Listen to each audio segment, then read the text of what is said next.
Can Ody Oguama keep things going with Viktor Lahkin still out? Plus, what does Jeremiah Davenport have to do for this Bearcats team to get to where it wants to go? Are Locked On Bearcats, your daily podcast on the Cincinnati Bearcats, part of the Locked On Podcast Network, your team every day.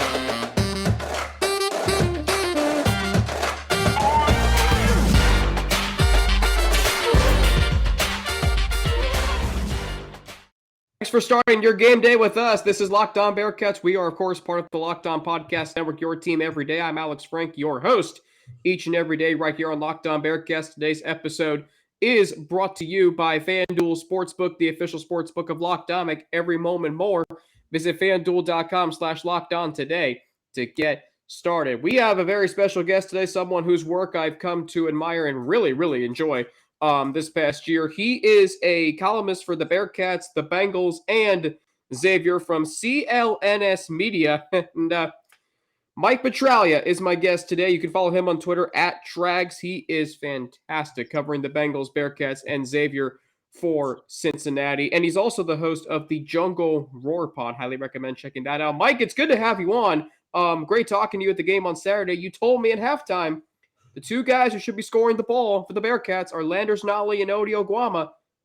Second half, what you said turned out to be a profit. Wouldn't you agree on that?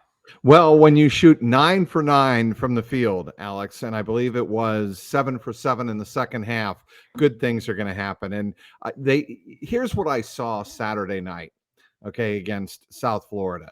They got Ody the ball in positions to score, which means around the basket, a low post around the basket. And the other thing Ody does, obviously using his size, is he's a great rebounder. He can really get in there, get work on the offensive glass, and get some easy putbacks. And that's really what Wes Miller wants him to do. Get in the paint, be that enforcer that the Bearcats really lost in Viktor Lahkin going down. They want somebody down low with Lahkin out to take over those responsibilities. And I thought Ody was great on Saturday night, really getting the most out of his opportunity. Do you think he can continue that? Have you heard anything about Viktor Lahkin playing tonight against East Carolina? It is a road game. Wes Miller said after the game Saturday that he was hopeful that he was going to be able to play tonight. What have you heard? And if he can't go, can Ody Oguama continue to be that force in the front court for the Bearcats? They keep that news pretty tight to the vest, and that's understandable, Alex. I think it was Wes after the game also saying he was going to call him incessantly day after day after day to see, can you go? Can you go? Can you go? And eventually he's going to get a yes out of Viktor Lahkin. But I don't think they want to really force it yet until that ankle is 100%. I think it's a good sign, I would say, Alex, that the Bearcats and Wes Miller are pointing towards his eventual return, hopefully before the AAC tournament down in Fort Worth. They really do need him back. And I am of the belief if they have their full complement of players, Alex, I think they can make a run at the NCAA tournament. Now, I understand all of the net rankings, all of the Ken Pom rankings are working against them. They don't have a quad 1 win, which is a problem. And they need to get a quad 1 win. They would have had a quad 2 win had they hung on in New Orleans and not lost in overtime last week. That would have been a really important win for their resume. But I think if they get up around 23 wins and they can get to the AAC final, and let's say they lose to Houston, and we don't know how the seedings are going to, wash out in the top 4 of the AAC going into the tournament yet. But if that scenario unfolds and the Bearcats get to that final game and, present themselves or represent themselves well as a viable NCAA tournament team with the field being completely wide open this year, I think they have a shot at getting into the tournament. Okay, so that leads me to this, because you mentioned their potential to make a run in the AAC tournament. Right now, if the tournament started, the Bearcats would be, at the time of this recording, they'd be the 4 seed. So that means you're going to face Houston in the semifinals. That means, right. Yeah. The goal, I think, is to avoid them until the championship game. That would mean getting to that 2-3 line. The problem is this. You're a game and a half behind Memphis and, I believe, Temple. So that's, Memphis and Temple. That's going to be a challenge. So Memphis and Temple, let me confirm that real quick. But Sure. let me ask you this. If they face Houston a third time, given what we saw just 2.5 weeks ago, could this team beat the Cougars given a third shot? Yes, if everything falls right. And I mean everything. If David DeJulius has 10 assists and 1 turnover or less, plays that kind of perfect game. Obviously, you're talking about Landers Nolly having to put up, I think, a double-double in a game like that. You're talking about, obviously, Jeremiah Davenport doing what he did on Saturday night, and Ody Oguama doing what he did, Viktor Lahkin being healthy. When you put all of those names into the bag and all of those guys perform at the level they're capable of performing, sure, they have a shot. But again, I don't think there's a lot of margin for error when you're talking about going in and trying to beat Houston. The one thing I would say, Alex, is that game would be on a neutral court. Yes, a lot of Houston fans would be there, but it wouldn't be in Houston. It would not be as intimidating. And even in Houston, the Bearcats almost pulled off that kind of upset. Yeah. If you put them on a neutral court and everything, really breaks the Bearcats' way, they could pull off the upset. David DeJulius in his last 5 games, 3 of those games, he's had 9 assists. He's averaging, it's ridiculous. I think he has 42 assists in his last 5 games. That's an average of 8.25 per game. He's in the top 5 in the conference in assists per game at just over 5. He's third in the conference, 131 assists total. By the way, those standings, Memphis and Tulane are currently tied for second. Memphis and Tulane both 9-3 in the American. Tulane, though, Mike, they have the tiebreaker because they've swept Memphis. So we've talked about Ody Oguama and what he can do, how the Bearcats could beat Houston if they get another shot. Let's go to another player who I think you can agree with me on this, Mike. Very polarizing, and that's Jeremiah Davenport. But yes, Saturday was one of his better games. And someone said to me during the game, when JD is open, that's when he should be shooting. Well, correct. By my count, and I rewatched the game, by my count, if you look at the 13 shots Davenport took on Saturday, 6 of them were open. Now, the good news is he made 6 shots. He was 4 of 9 from 3. So what does he need to do for this team, for this Bearcats team to get to where they want to go in the rest of the regular season, the conference tournament, and then maybe the NCAA tournament? 2 things. Move without the ball to get those open looks from beyond the arc, and I mean really open looks. And secondly, get involved in the fast break and be more aggressive getting out. If he doesn't rebound the ball, for instance, he needs to be flying down the court and get easy baskets, because the one thing that can turn anybody's confidence around, especially with a scorer, even if he's a perimeter scorer or a shooter like Jeremiah Davenport is to get easy baskets. You get easy baskets, you're starting to score, then you feel, okay, I've got that part of my game in. I've got, like double digits on the point total.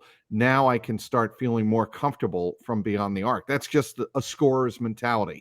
And I think Jeremiah Davenport, as part of that answer to that question, Alex, he needs to develop a scorer's mentality, not a shooter's mentality. And coaches have told me that before. And Doc Rivers was one of the first I ever heard mention that when he was coaching the Celtics.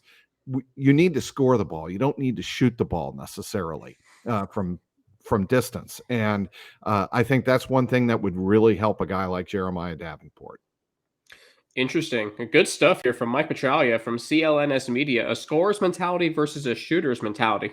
And there's that New England background, Trags. You bring in Doc Rivers. And I have a lot of respect for Boston sports. I really do.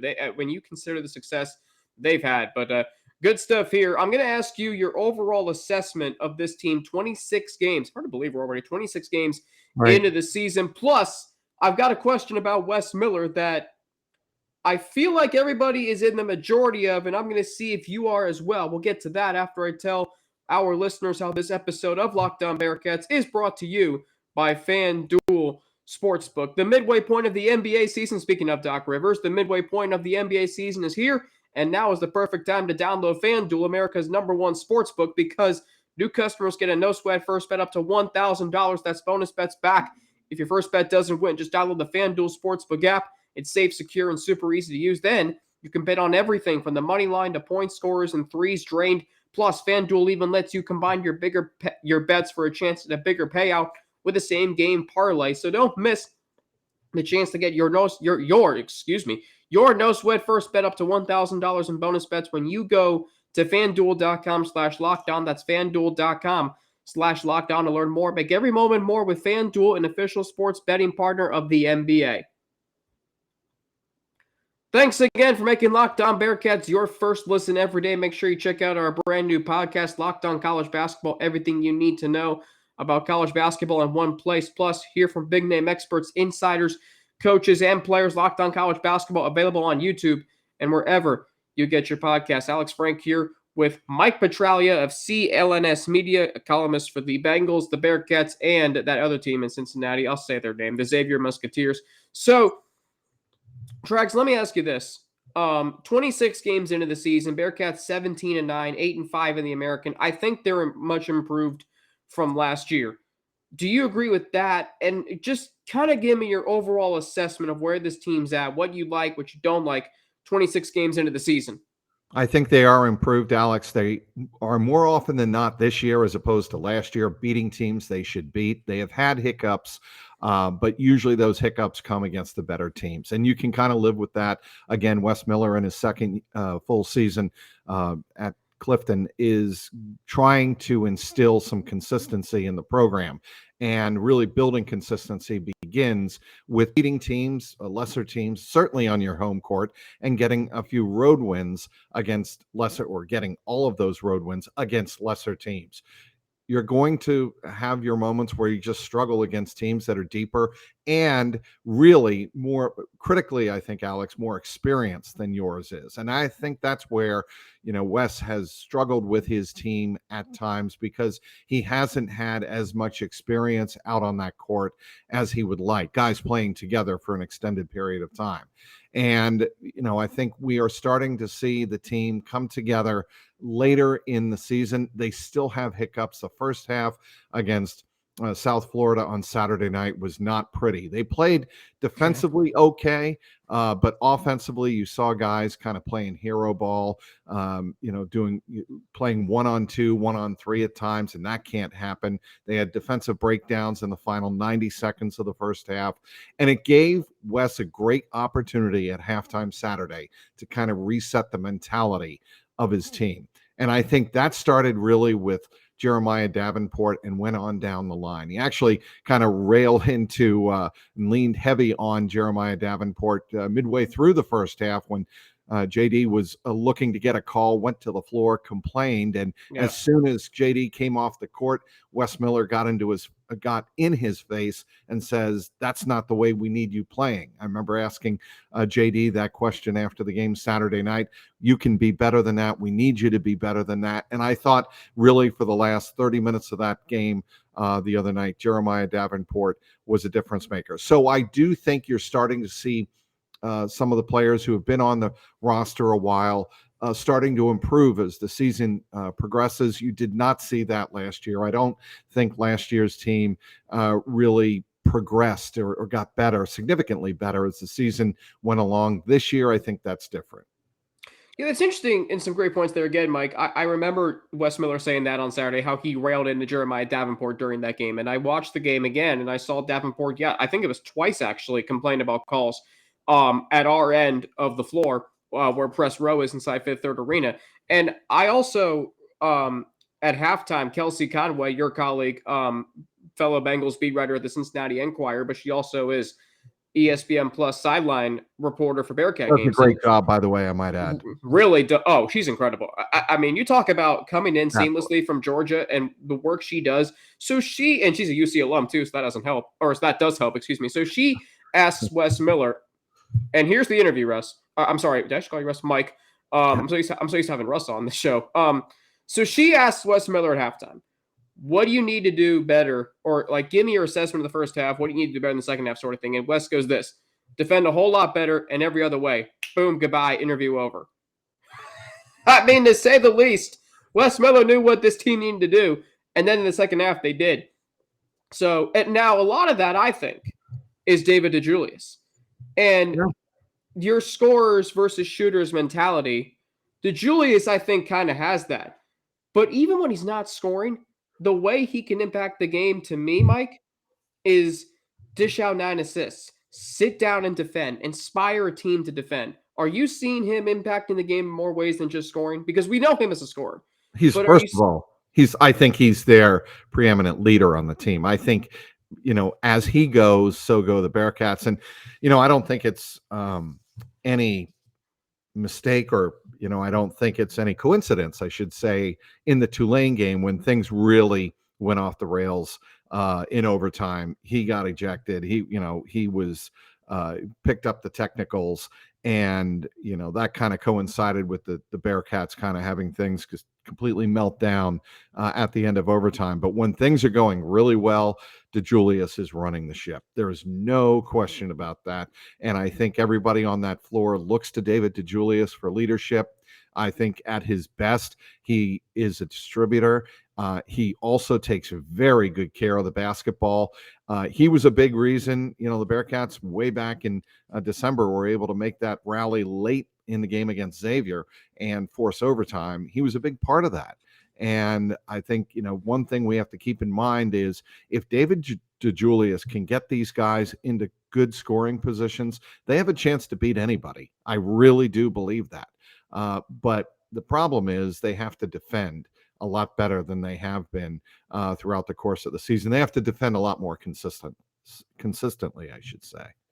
I agree with you on that. I still think for as good of an offensive team as this is, it's certainly better to watch than last year's team was. But they do need to play better defensively. I would say in key moments, Mike, you mentioned the Tulane game on Tuesday. Now, what did you make of the Julius getting ejected from that game? Obviously, emotions were high. You lose you lose two of your best players. Now, at first my reaction was, why is your leader getting ejected off a technical foul? He started that melee towards the end of the game. But then I thought about it. I'm like, you know what? That's your leader who knows he's not coming back next year.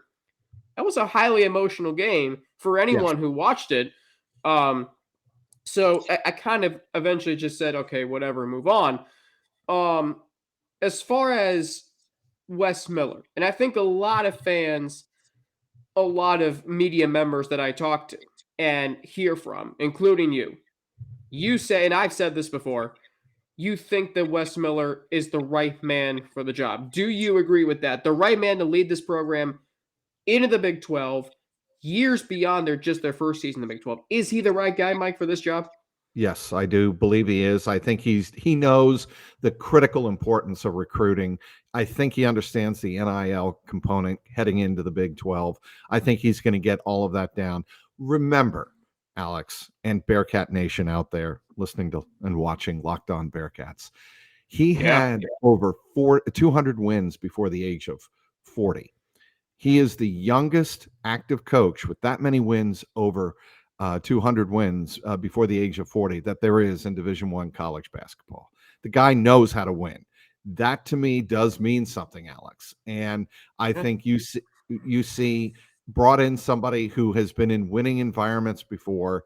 We know his background at UNC Wilmington. We know what he can. And he obviously played for a national champion with Tyler Hansborough, as he reminded us after the game the other night. He has a winning DNA. And I think UC knows that. And he's young. I think he can relate with the players. And most of all, when you see Wes getting into a game and he coaches hard. He coaches really hard on the sideline. I'd rather have that and tell the guy in sometimes occasionally you got to tune it down. You got to pull back a little bit. You'd much rather have that kind of coach than you would somebody who you wonder if he's connecting with his players. And the Bearcats have had those before too. I firmly believe Wes is the right guy, but he has gone through growing pains. He'll probably still have to go through growing pains. I don't think the end of the Tulane game was his best shining moment. I think both of us, on this podcast would agree with that when you're up 83-76 with whatever it was, 3 minutes to go, and your team is shooting 3-pointers, there's a problem. Yeah. You can't have that. You need to be more disciplined, work the clock, have the ball in the hands of DeJulius more, and tell David, look, you don't need to be throwing up 3-pointers with 10 seconds to go on the shot clock. That's not what they need or needed that night. And I think, it was a growing point for the team. I think it was a growing moment for Wes as a head coach of this team. But I do definitely believe he is the right coach going forward into the Big 12, because you're going to have to have a head coach who is the driving force of the program going into a conference like that.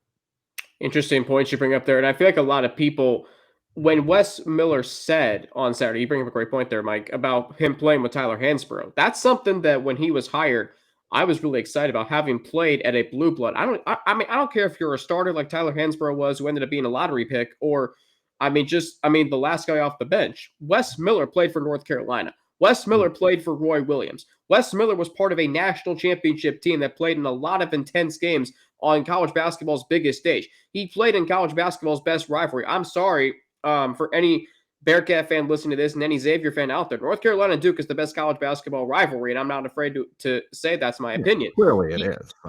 Yeah. Questioning that. Yeah. Okay, but that's a show for another day. But what I'm saying is, Mike, you bring in a guy who had won at the level that Wes Miller, and yes, he only had coaching experience at UNC Greensboro, which, yes, is still very, very good. It's not like, you're going from G5 to Power 5, although you are now. So it's essentially like he is climbing the ladder here, go from UNC Greensboro to Cincinnati G5 to the Power 5 level. So I'm really excited to see. And what's interesting to me is you look at the USF game Saturday, and you mentioned, Mike, the growing moment from that Tulane game. Okay, well, your first game after that without Viktor Lahkin and Rob Finney, you're down 4 at the half to a USF team that, let's be honest, isn't very good. I think they play really hard, and their game show throughout the season and their play on Saturday in the first half most certainly showed that. But that could have been a breaking point of this season. Instead, it galvanized Cincinnati. I look at the scoreboard and I'm like, they're down 4 to this team? Really? And then next thing you know, they're up by 20 at the end of the game. It's like, oh, well, talk about a reversal of fortune there. So great points there. NIL, another head coach of Cincinnati, knows a thing or two about that. Scott Satterfield. Mike, I'm going to ask you about the Bearcats football program 2+ months after Scott Satterfield was hired, and what constitutes success for you, in your opinion, in 2023. That after a word from 2 of our sponsors. Locked On Bearcats is part of the Locked On Podcast Network, your team every day. I'm Alex Frank, joined by CLNS columnist, that rolls off the tongue nicely, CLNS Mike Petraglia, covers the Bearcats, Xavier, and the Bengals for CLNS. So, Mike, you've covered Bearcats before. That's how we first actually got to know each other, when you were covering the Bearcats football games from Cincinnati, and I was living down south in Macon, Georgia. So 2 months in on Scott Satterfield. Well, I think he's going to be in talking with people inside the program, close to Scott and close to Coach Satterfield. I think he's going to be given every opportunity to get his people in to recruit. He was well liked at Louisville. He took over a situation that was very, at times, untenable, very difficult, and he made the best of it, getting, obviously, his team to a bowl game this past year. He got the program headed in the right direction with a lot of roadblocks in his way down in Louisville. And I think that is probably why you see, and John Cunningham, the athletic director, liked him so much, is because he had overcome some obstacles in his career, in his recent career coaching. And I think that's going to give him that, or it gives the Bearcats athletic department the foundation of belief that, well, if he overcame that, we've got a lot more infrastructure in place here as we head into the Big 12 than he probably did at Louisville already in the ACC at the time. I think he's going to be the man for the job.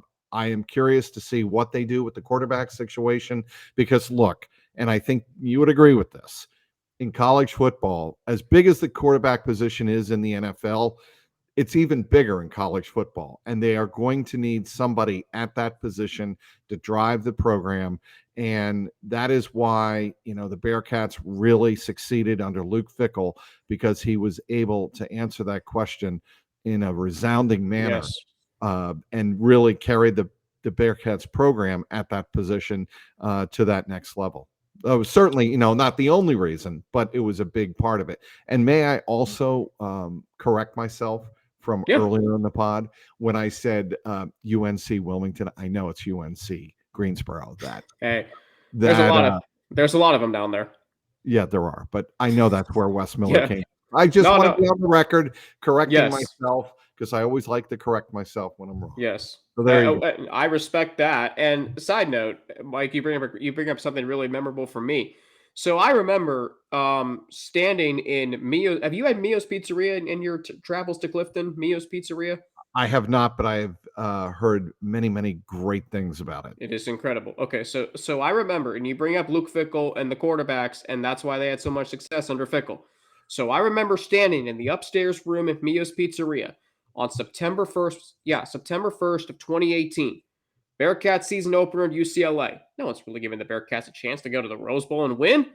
And all of a sudden, Luke Fickell, no hesitation, pulls the trigger, yanks Hayden Moore for Desmond Ridder. Yep. And Mike, the next 4 years, I think that move contributed big time to those next 4 years. I remember watching that game back in Boston and going, whoa, they are on the verge, and obviously did pull it out, beating Chip Kelly's UCLA Bruins team in the Rose Bowl. It was a pretty monumental moment for Luke Fickell. Turning point of his time at Cincinnati. And what's interesting to me is I remember reading something that Pete Thamel of now ESPN wrote. I think this was in the middle of last year. So Pete Thamel had like unprecedented inside access to the Bearcats program the week leading up to the Indiana game. And Luke Fickell talked about the importance. This actually might have been in The Athletic too. Justin Williams, our colleague for the Bearcats, wrote. But Luke Fickell understood the relationship between head coach and quarterback. Yes, he was a defensive-minded guy, but he understood, hey, the quarterback-head coach relationship is ultimately what's going to drive this team. And you're not only seeing that with the Bearcats, you're seeing that with Joe Burrow and Zach Taylor. I'm sure you can attest to that, having covered the Bengals for CLNS. So, and let me ask you this right now. Who is your money on to be the Bearcats starting quarterback in 2023? Well, without names, give me the names in front of me. Okay. All right. So we've got Ben Bryant, who's back for his 6th season of college football. Yep. He started last year. Up and down season. I think it was better than some give him credit for. Evan Prater, who we're just waiting for him to live up to his potential that he came in with. Emory Jones, transfer from Arizona State, dual threat quarterback, has 4 years of starting experience. You've got Brady Lichtenberg. You've got Brady Drogosh, a 4-star freshman from Michigan. So the good thing about it, Mike, this year is, to me, there are more names. So it's not going to be one or the other like it was last year, Bryant or Prater. So based on those, I still like Ben Bryant, and I like the way he threw the ball for most of the season, for the last, let's say, 7 games of the season, until he got hurt. If he does not get hurt, I think, perhaps that. Certainly the Tulane game at the end of the season, day after Thanksgiving, I believe it was. I think that game, could definitely have turned out differently. I mean, do you not agree? Well, when you say the game could have turned out differently, I think we'd be in a different situation right now, potentially, because if the Bearcats win that game, okay, they go to the AAC championship, Fickell stays. Now, does he ultimately go to Wisconsin still? Who knows? Maybe he does. I really do think. I think he's gone. And interesting. And the reason I say that, Alex, is because I think of the NIL element, and I think, that is the concern for John Cunningham and the Bearcats going forward, both in football and basketball. Are they going to be organized enough? Are they going to be able to raise enough money to get that NIL money to the point they're going to need to have it to compete in the Big 12? That is, the $64 million question that the Bearcats are going to have to answer. And it's, why you see those promos up on the video board during, the second media timeout in the second half the other night. You're going to see a lot of that going forward for the Bearcats. They are going to have to get NIL money to get those, 4 and 5 star quarterbacks to even consider coming to UC. Absolutely. And in the modern age of college football, I think Luke Fickell did a lot of great things for this university. I will forever believe that. But that doesn't mean the Bearcats were going to win and be successful, not only on the field, but in other areas of college athletics and college football in the Big 12. So the 2023 schedule, Mike, is out. First Big 12 schedule. I think you have to say that the Bearcats got a favorable draw. You avoid Texas, you avoid TCU, you avoid Kansas State. You get Oklahoma at home. You get BYU out of the way in September as opposed to November when it could be freezing cold out there. I think you have to say that the Bearcats got a favorable draw with their schedule. Now, what constitutes a successful season for you, Mike, in 2023? If we're being realistic, probably a winning record in the Big 12. Ooh. If we're being realistic, maybe 3 games over 500 if you want to be really, really optimistic. But given the fact that Scott Satterfield is coming into a first-year situation, there's a lot of roster turnover. There's a lot of uncertainty about the roster, and there is obviously still a degree of uncertainty at the quarterback, though I still think it's Ben Bryant. To go into the Big 12, your first season at that level of competition and have a winning record football-wise, to me, would be a victory for Coach Satterfield. Winning record in the Big 12, you got 9 games. That means you got to win 5. Right now, I got the Bearcats going 6-3 in the Big 12. That might be a little untenable. But at the same time, I really think, I was going to bring this up earlier, Mike. Here's the thing about Scott Satterfield and the fact that I've been told he's going to be able to do some great things offensively. So to put what he walked into at Louisville in perspective, and I've said this before and I'll say it again, he took over the first season after Louisville's first season without Lamar Jackson. Louisville in 2018 offensively dropped 200 yards a game offensively. They were 2-10.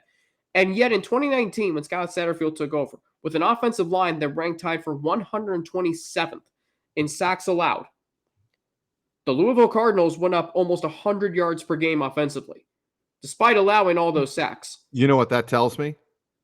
You want a running quarterback. He wants a running quarterback, because if that's okay, and we don't know the status of the starting offensive line for the Bearcats next year and how that's going to materialize. If he feels that they have a good offensive line that's capable of protecting the quarterback consistently, then maybe it's Ben Bryant. If not, then maybe you do see more of a triple threat type of a quarterback calling signals. I just think about what Malik Cunningham did at Louisville and Satterfield's 4 years there. And that's why I think you're going to end up seeing a dual threat quarterback. Mike Petraglia, kind enough to join me today here on Locked On Bearcats. You can follow him on Twitter at Trags. He is a CLNS columnist for the Bearcats, Xavier, and the Bengals. Mike, will you be at the Bearcats game next Wednesday? A huge game for the Bearcats against the Temple Owls next Wednesday. Will you be at that game? I will be indeed.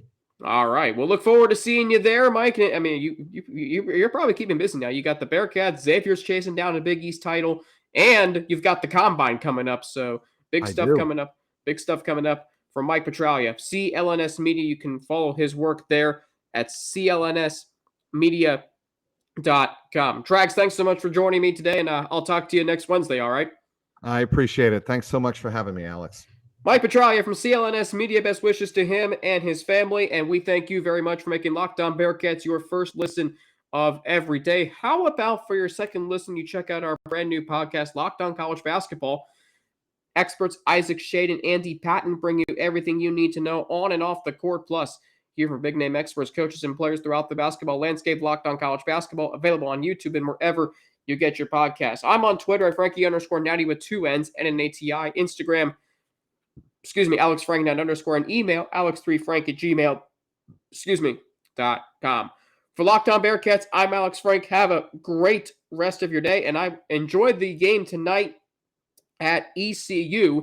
Later today, Russ Heltman and I back for a live room at 12:30, which I think is going to be in podcast form on Thursday.